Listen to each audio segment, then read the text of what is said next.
prazer, irmãos, muito grande, e eu quero agradecer o privilégio que a comissão responsável pela ordenação do Rodrigo me dá nessa manhã, de poder compartilhar com os irmãos.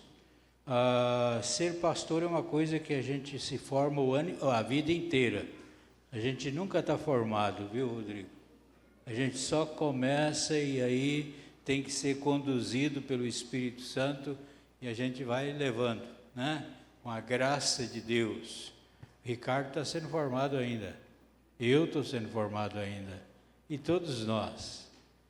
Muito bem, vamos abrir então as nossas Bíblias.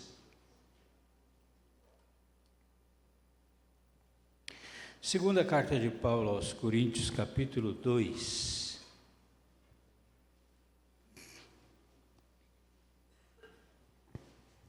Segunda aos Coríntios 2, versos 14 a 17.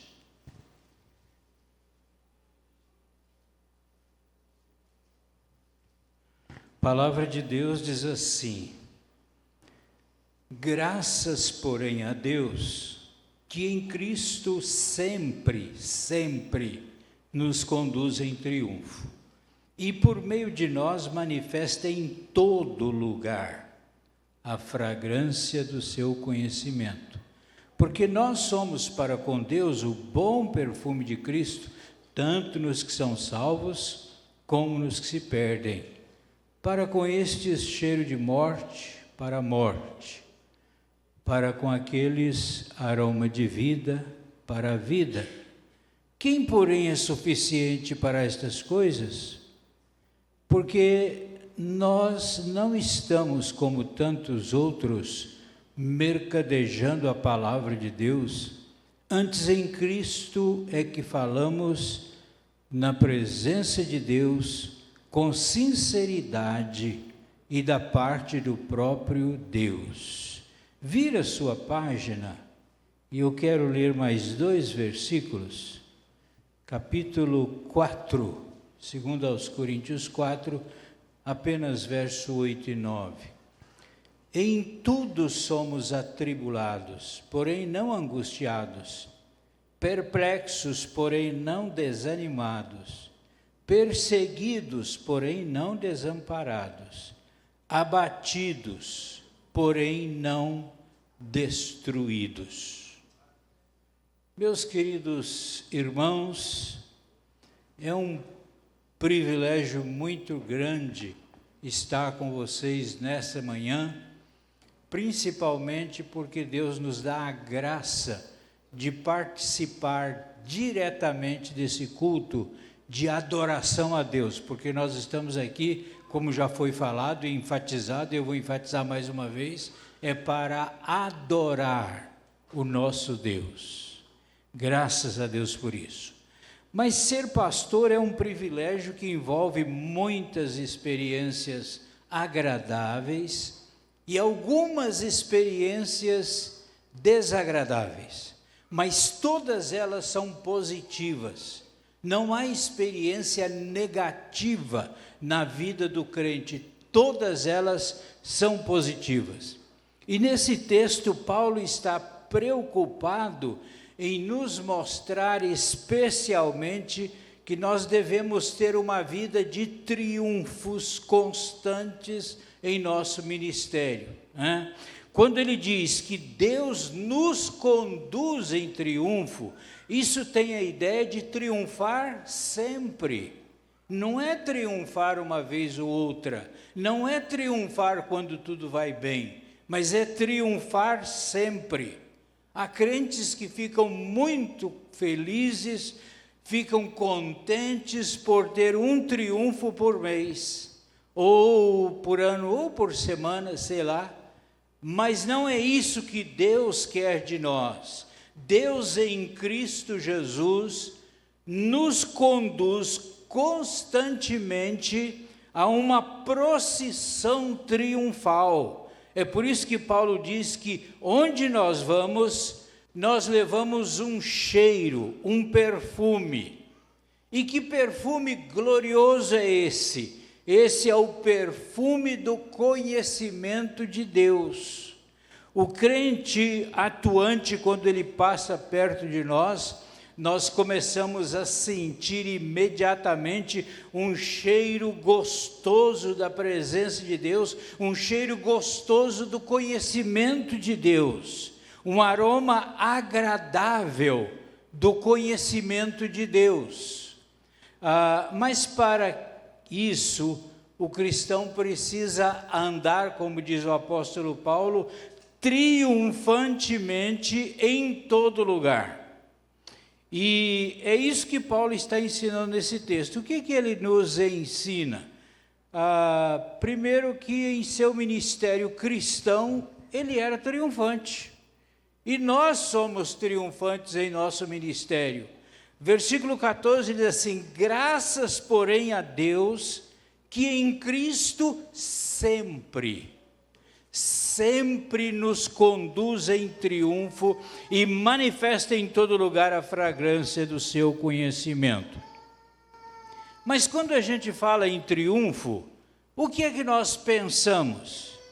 Primeiro, meus queridos, negativamente, o que não é ser triunfante. Muitas vezes nós temos uma ideia errada de triunfo. Triunfo não significa que todos ficarão satisfeitos conosco no nosso ministério. Não. Triunfar não significa agradar a todo mundo. Então, triunfar não significa 100% de satisfação. Por quê? Porque ninguém consegue satisfazer a todo mundo, nem Cristo conseguiu. Paulo era um homem triunfante, mas veja o que aconteceu com ele, por exemplo, na cidade de Corinto, na igreja de Corinto. Ele foi rejeitado, foi maltratado, foi trocado por falsos mestres e etc. Mas ele sabia que mesmo quando havia perdido toda a autoridade, ainda assim estava sendo conduzido em triunfo. Mesmo quando aparentemente estava sendo derrotado, na verdade estava sendo conduzido em triunfo. Segundo lugar, ser conduzido em triunfo não significa que os nossos liderados vão deixar de pecar. Um exemplo disso, mais uma vez, é a igreja de Corinto, que tinha Paulo triunfante como pastor, mas era uma igreja das mais depravadas que existia. Muitas vezes, mesmo rejeitados, nós estamos sendo conduzidos em triunfo. Lembro-me da história de João Calvino, quando foi rejeitado pela igreja de Genebra. Ele saiu de cabeça erguida, porque ele tinha consciência que mesmo sendo expulso da igreja, ele estava sendo conduzido em triunfo. E o resultado nós sabemos, né? Dentro de pouco tempo, ou dentro de algum tempo, mandaram buscá-lo novamente, porque precisavam dele. Terceiro lugar, ser conduzido em triunfo não significa que o diabo vai ficar longe. Não vai mesmo. Aliás, no capítulo 2, versículo 10 e 11, Paulo mostra que Satanás está sempre preparando armadilhas. O diabo está sempre procurando alcançar alguma vantagem, e para isso nós temos que nos cuidar, nos preocupar espiritualmente falando. Satanás está interessado, meus irmãos, em endurecer o nosso coração para não perdoarmos uns aos outros. Satanás está interessado em endurecer o nosso coração para não amarmos uns aos outros, para criarmos rixas. Não existe aquela pessoa que só diz, eu não fui com a cara dele. Sabe, isso é coisa do diabo, que coloca no coração da pessoa para não ir com a cara do outro. Mas sua intenção é conduzir-nos à derrota espiritual. Ser conduzido em triunfo, em quarto lugar, também não é ter estabilidade emocional. Quando nós somos atuantes no trabalho do Senhor, irmãos, nós vamos, principalmente no caso do pastorado, nós vamos descobrir problemas, todo tipo de problema, todo tipo de ataque, e isso vai produzir tantas vezes instabilidade emocional. Então, triunfar não significa satisfazer todo mundo. Triunfar não significa que as pessoas a quem nós ensinamos não vão pecar mais. Triunfar não significa que o diabo vai se afastar. Triunfar não significa estabilidade emocional. Muito bem, e positivamente, o que significa ser conduzido em triunfo? Primeiro, significa manifestar em todo lugar a fragrância, o cheiro do conhecimento de Deus. Mas o que é isso? Irmãos, é conhecer intimamente a Deus. É estar em comunhão constante com Deus. É estar vivendo com Deus como companheiros de jornada. Deus é tudo para mim, por isso Ele controla tudo, eu não controlo nada, Ele que me conduz, na medida que eu revelo a minha dependência de Deus. Por um lado, eu sou uma manifestação absoluta de imperfeição, e por outro lado, Deus é a manifestação absoluta da perfeição. Eu dependo de Deus, eu preciso de Deus, eu tenho que andar com Deus. Quando o mundo vê isso, o mundo sente em nós um cheiro do conhecimento de Deus. Quando pela vida, pelas atitudes, pelas palavras, nós podemos manifestar este cheiro do conhecimento de Deus, então, irmãos, a nossa vida se transforma num canal de vitória, um canal de triunfo para alcançar outros. Mas essa vitória de Deus é muitas vezes mal entendida. A vitória de Deus não surge pela violência, nem pela força, nem pelo poder humano, mas pelo poder do Espírito Santo. Depende do Espírito de Deus. Só pelo poder do Espírito Santo o crente pode ser vitorioso, mesmo quando parece que está sendo derrotado. É por isso que Paulo passa a mostrar a sua vitória pessoal. E veja no texto como ele descreve isso. Primeiro, ele fora vitorioso frente à tribulação. Capítulo 4, versículo 8, parte A. Em tudo somos atribulados, porém não angustiados. A tribulação surge de problemas, por isso todos são atribulados. Mas Paulo mostra que o problema que ele tem não o angustia. Há uma enorme diferença, irmãos, entre ter problemas e se angustiar por causa do problema. Ter problema não é nenhum problema. O problema está em se angustiar, é deixar a angústia tomar conta. Satanás está interessado em nos angustiar, porque é a angústia que nos derrota, é a angústia que nos destrói na tribulação. Segundo, ele fora vitorioso frente à perplexidade. 4:8, parte B, perplexo, porém não desanimado. O problema não está na perplexidade, mas está em ser desanimado. Muitas vezes nós nos vemos, meus irmãos, em situações que não sabemos o que fazer. Quando você se encontra numa situação sem saída, aí você tem perplexidade, você fica perplexo, natural. Mas Paulo diz, desanimado nunca.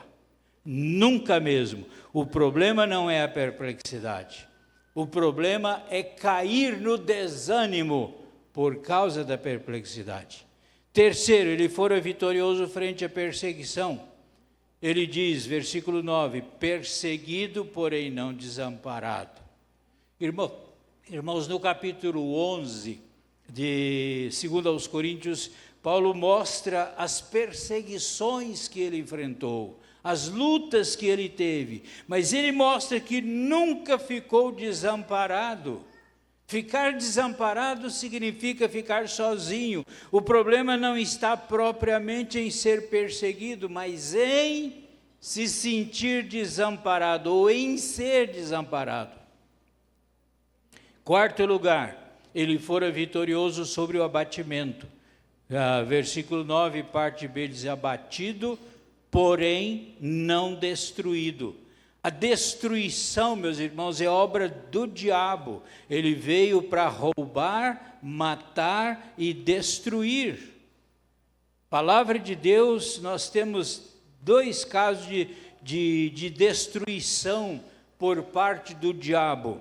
Um é o caso de Pedro, quando negou Jesus, e ele caiu numa profunda depressão, mas se arrependeu e alcançou misericórdia. Outro é o caso de Judas, quando vendeu o Senhor Jesus e não se arrependeu por isso, foi totalmente destruído. Então, ser triunfante, é alguém que mesmo passando por tribulação, não se angustia. Mesmo passando por perplexidade, não se desanima. Mesmo passando por perseguição, sabe que não está desamparado. Mesmo passando por abatimento, sabe que não é destruído. Isso é a descrição de uma pessoa triunfante, segundo Paulo. Uma pessoa que vai manifestar o bom perfume da presença de Deus, do conhecimento de Deus em todo lugar. Agora, a pergunta é, primeiro, onde devemos manifestar este cheiro do conhecimento de Deus? Onde devemos manifestar esse perfume do conhecimento de Deus? Paulo responde essa pergunta dizendo: em todo lugar. Não apenas em alguns lugares, mas em todos os lugares. Existem pessoas que na igreja são uma verdadeira maravilha. Eles realmente manifestam o cheiro do conhecimento de Deus quando estão na igreja. Fantástico. São um exemplo maravilhoso. Mas quando eles estão em casa, especialmente quando estão atrás do volante, aí eles se transformam completamente, viram outra pessoa. Mas o apóstolo Paulo diz que nós temos que manifestar o cheiro do conhecimento de Deus em todo lugar, em toda situação, na tribulação, na perplexidade, no abatimento. Ou seja, o bom perfume de Cristo tem que ser manifestado em toda situação. Segundo lugar, em quem nós temos a vitória? Em quem manifestamos o cheiro do conhecimento de Deus? Qual é o local da nossa vitória? Paulo responde: em Cristo. Versículo 14. Irmãos, esta frase que aparece aí no verso 14, em Cristo, é uma das expressões mais ricas de toda a Bíblia Sagrada. Na língua original, ela tem a ideia de ser incorporado. Então, ela quer dizer personalidade incorporada. É a nossa personalidade incorporada à personalidade de nosso Senhor Jesus Cristo. E isso que Paulo está dizendo, ele estava incorporado em Cristo. Se eu estou em Cristo, isso é tudo que eu preciso, eu não preciso mais nada. Eu tenho que estar em Cristo, Cristo já ganhou a vitória, portanto, se estamos em Cristo, derrota jamais. O nosso Cristo é vitorioso. Então, irmãos, agora nós entendemos o que Paulo considera triunfo. Triunfar é estar em Cristo. E só triunfa quem está em Cristo.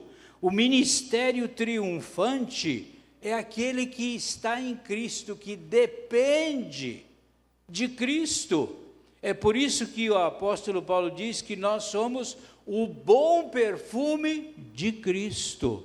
Se nós não estamos em Cristo, o mundo só vai sentir cheiro de morte.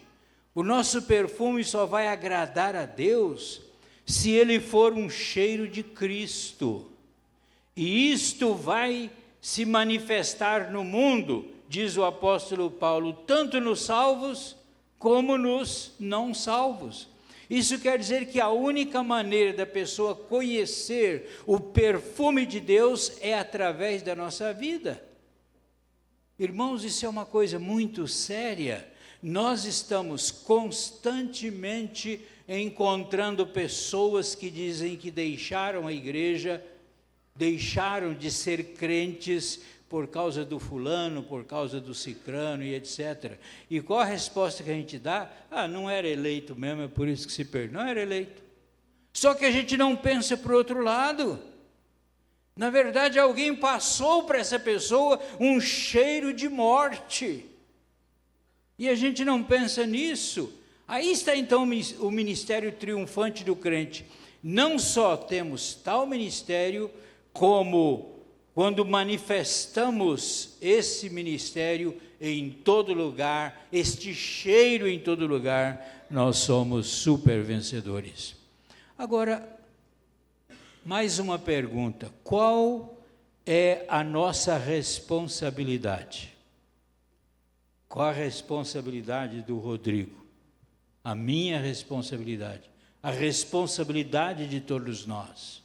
Veja a pergunta que Paulo faz no capítulo 2, versículo 16. Quem, porém, é suficiente para estas coisas? Quem? Quem é suficiente para isto? Mais na frente, irmãos, ele vai dizer que nós somos embaixadores de Deus. Nós pedimos, nós imploramos, nós falamos, nós pregamos, nós exortamos, e tudo isso em nome de Deus e para a glória de Deus. Esta é a sua e a minha responsabilidade. Evangelizar de todas as formas possíveis o mundo que está ao nosso redor. Paulo, quando chegava em uma nova cidade, uma cidade que ele nunca tinha visitado, ele não ficava preocupado com o conforto que ele ia ter. Ele não queria saber se ia hospedar-se em um hotel confortável, né? Não, eu quero ir para o melhor hotel. Ele não queria saber se a cama seria macia. E nem tampouco se a comida seria boa, apetitosa. Ele não queria saber se ia encontrar uma boa hospedaria, pelo menos, ou coisa do tipo, para que ele pudesse então ter algum conforto. Sua preocupação sempre foi ganhar a cidade para Cristo, manifestando em todos os lugares a fragrância, o bom perfume do Senhor Jesus. Eu imagino que quando Paulo chegava assim numa cidade onde ele nunca tinha ido, ele devia pensar assim: bem, agora eu vou dar uma olhada na prisão. Eu vou ver como é que é a cadeia aqui. Porque é para lá que eu vou, dentro em breve. É lá que eu vou ficar. Então vou ver como é que é. Por que Paulo sentia esta responsabilidade? E a maioria de nós crentes modernos, nada sentimos. Paulo dizia assim: ai de mim, se não pregar o evangelho, porque sobre mim pesa essa responsabilidade. Irmãos, Nós somos os únicos que temos o bom perfume de Cristo. Precisamos mostrar isso para as pessoas. Agora, nós vamos nos manifestar como bom perfume de Cristo quando realmente tivermos intimidade com Deus. Sabe por que Paulo sentia essa responsabilidade? Porque ele amava a Deus, e ele amava a obra de Deus. Eu creio que se realmente amarmos a Deus e a sua obra, as pessoas que estão por aí, elas serão alcançadas, elas começarão a pesar nos nossos corações. E sentiríamos este peso e logo começaríamos a manifestar o aroma de Cristo para essas pessoas. E que ministério triunfante teria a Igreja de Cristo neste mundo, irmãos. Então que Deus, na sua infinita graça, nos ajude, irmãos, a sermos triunfantes, não só sobre os problemas, sabendo que Deus está conosco na tribulação, na perplexidade, na perseguição, no abatimento e etc., mas que Deus nos ajude também a sermos triunfantes no nosso testemunho cristão. Que Deus abençoe de um modo muito especial a todos nós, e de um modo particular ao Rodrigo, que ele seja um modelo de alguém que é bom perfume do conhecimento de Deus. Ele seja um modelo de alguém que é o bom perfume de Cristo Jesus para as pessoas com quem ele tiver contato. Que Deus abençoe os irmãos. Em nome de Jesus.